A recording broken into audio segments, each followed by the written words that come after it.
In today's episode, we're going to explore the age-old question of content versus process when you're facilitating an event or a group of people.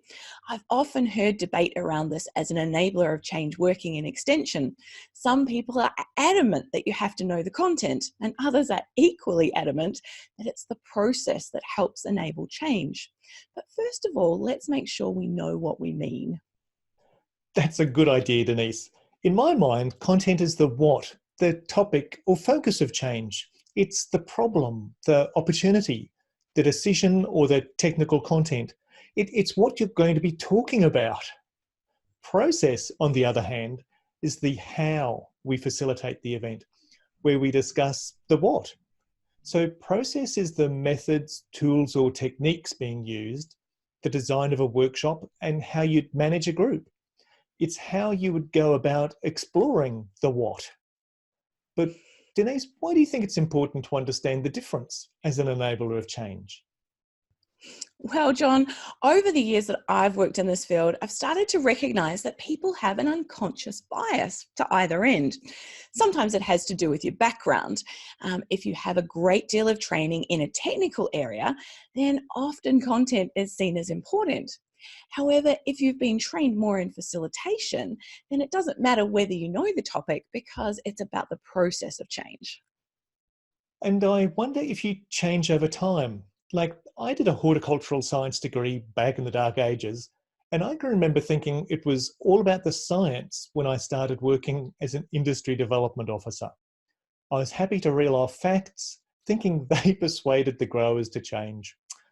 Denise, I just shake my head now and think how naive I was back then.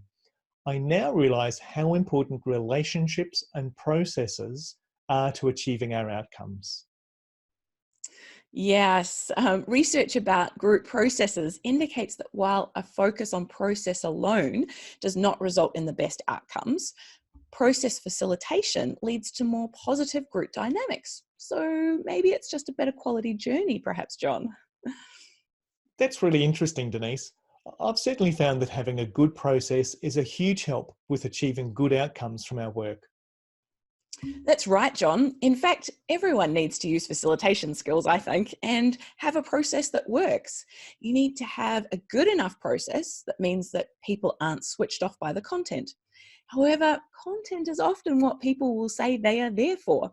This could be what they want to learn, for example.